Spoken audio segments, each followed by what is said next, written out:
Hi guys, welcome back to part 2. This is Angela with Andy Styles Boutique. If you're new to the channel, welcome to the channel. If you are a repeat viewer, welcome back. If you are a subscriber, mwah, mwah, thank you so much. We love you. Thank you for rocking with us. This is part 2 of how I prep my tumblers for my epoxy, glitter, whatever I'm going to do now. Some people will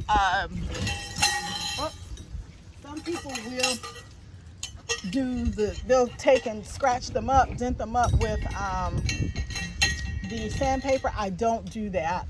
Some people do, I just don't. So now they're ready to be spray painted. I use a white spray paint. I have other colors that I use, but what I've learned is that starting with white, you can take that tumbler anywhere you want to take it. So all I do is this paint, I use this Rust-Oleum. I get this from Ollie's. I also use this paint that I get from Lowe's. It's their cheaper version of paint. It works pretty well. So I haven't had any problems with it. I have to throw that glove away because a hole is in it. But anyway, the wind is blowing here, so you may hear that. But I'm outside working, and it was just a nice day, although it looks like we're going to get some rain. But we can do part 2 here, and then part 3 I can take inside. So when you're buying paint, this tab here, and I'm not trying to insult anyone, I'm just letting you know that whatever color you see here is the color of the paint that's inside. So yeah, I've already cleaned these. I used the brake cleaner to clean them. That's step 1. Prep is the most important step. Now I'm just going to spray paint them. The way I spray paint, you want to shake this up. Make sure you get that ball in there. I spray paint. Oops. See, I lied. Actually, I didn't lie. I put the wrong top on this one. This is red. So we're not using red. Let's move this out of the way. I have so much paint in the garage. Now, let me rephrase that. If you purchase this from the store, the color of this cap, if you bring it straight out, is the color that it's going to be. I'm going to shake it up really nicely. Some people won't move their stickers. They don't remove their stickers, and that's okay if you are going to you're going to apply your own decals and such. So what I like to do is I go up and down, spraying, and I just try to get everything. And it may not be conventional to some people, but this is what works for me. And all of these are going to be white. So spray and turn. I just spray up and down, keeping my distance. You just want to coat it. You're not going to coat it instantly all over. So when I first started spray paint, that was something that I was very impatient. So I was like, oh my God, let me just spray this all in one. Make sure your distance is good, because that helps to go evenly. I do go up and down when I'm spray painting, just because the the back and forth like this didn't work for me. All right, let's see. I want to make sure you guys can see what I'm doing here. Shake it up.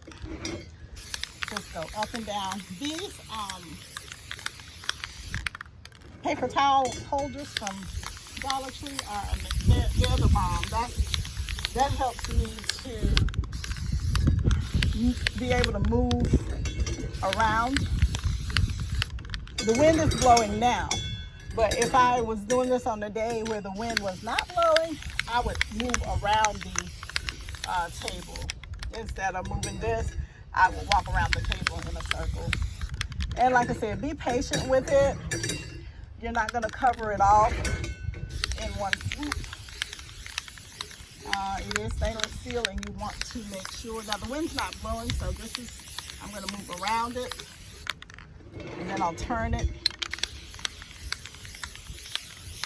And if you're going to do something else with this, you don't have to get a thick coat of paint. You just want a nice, as evenly as possible coat of paint That's what you want. And I'm putting all of these here because all of them are white, so I'm not running the risk of paint getting on something that's not meant to be white. All right, I'm just gonna walk around a little bit. Always keep moving. Always keep moving. Don't stop moving your hand or your body if you can. That helps to avoid the spray paint from bunching up into one spot. And then you have the spills and so on and so forth. This one it's got the handle. I am going to cover the handle as well.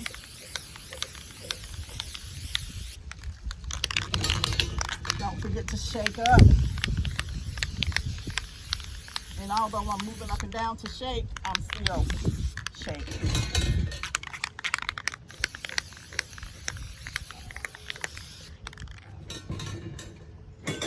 And this is all I do. I try to do enough to where when I go back to the one I started with, it's dry enough for me to apply that second coat. Typically, I will do 3 to 4 coats if it needs it. But see, my coats are very light, so I don't use a lot. I don't apply a lot. Shake it up some more. And I do them all, I do as many as I either have or as many paper towel holders that I have in my possession. So that's how I determine how many I'm going to do. You guys see how the white is covering the stainless steel? I keep moving. I don't stop moving. That is what has allowed me to not have to worry about a lot of streaking. Now, it was a learning process. I did have to learn that. If you keep your hand moving, you can see where it's covering, where it's providing the coverage. You can just move accordingly. Now this one is probably as much as I'm going to put on it, I think, because this is your base. Remember that. This is your base, so you don't have to get a perfectly white base because you're going to put other stuff. Like, see that one? That one's good. That's as good as I'm going to do that one. So like I said, I put enough out to where I can go back and paint it. And you see the wind blowing, so my paint is going wherever. But because I have the distance that I need and I'm continually shaking, it is going on the, oh, I touched it, but it's dry. This does dry quick as well. Even if I have like some runny spots, that goes into my consideration of what design I'm going to do. And like I said, this one here is dry. It is ready. Yeah. I could do one more coat if I wanted to. I'll look and see how it feels. Like, I think we paid less than let's see. Wait, you know what? It was either $1.98 or something like that for this can of paint. It wasn't very expensive, and it's the least expensive one at Lowe's. So I like it. As you can see, it is giving me good coverage. This line goblet is ready. I don't use heavy coats at all because I'm doing something else with this cup. Now, if this cup was just going to be white, and I wanted to, if somebody ordered just a white cup, a white tumbler, then of course I would do more coating on it. But like I said, because I keep moving, it allows me to get nice coverage anyway. I don't go this way, I go up and down, up and down. And because I'm moving, constantly moving, it's getting where I need it to go. That part is going to run a little bit, but I'll fix that. I typically try to be away from it a little more too. Yeah, that one's fine. So that's 2 that's ready. I'm gonna go a little bit more on this side for this one, just to even it out. This is pretty simple. When I first started spray painting, I was a hot mess. It was a disaster, and I saw people on YouTube with the little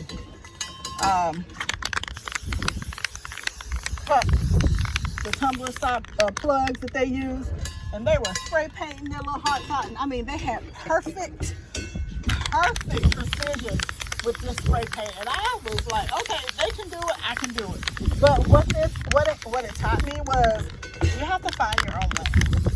Find what works for you, whatever method works for you. And this is what works best for me, and I am sharing it with you guys, hoping that you can figure out what works for you.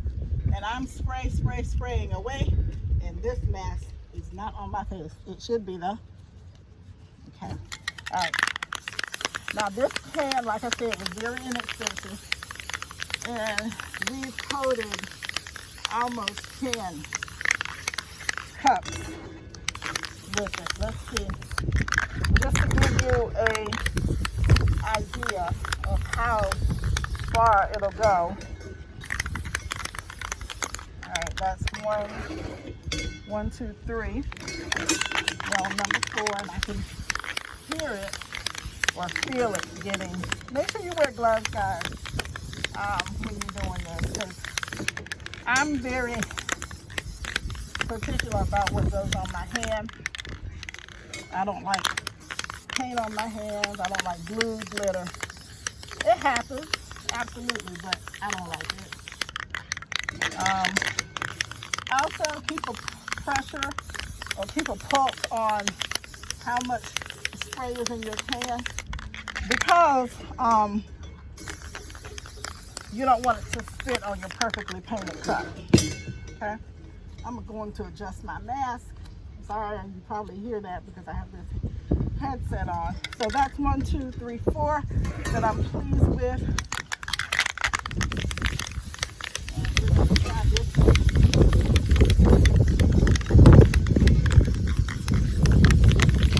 It is getting low.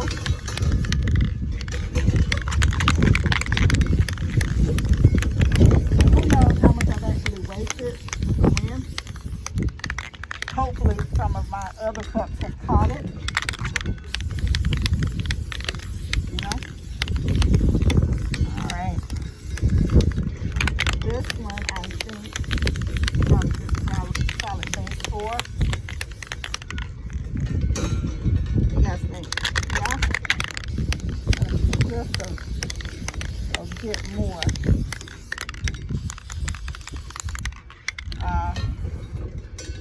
1, 2, 3, 4, 6, and it's almost out. So we're gonna do the video until it runs out. Once it runs out, we're done with part 2, and we'll let these dry.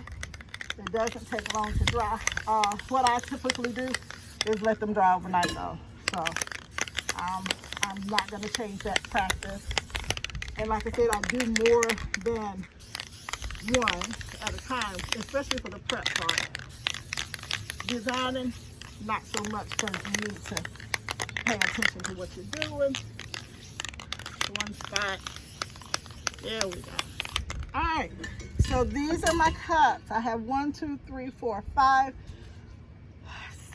5 and 2 possibles that I can actually say they're ready to get onto the next step, which is step 3. So step 1 was prepping my cup.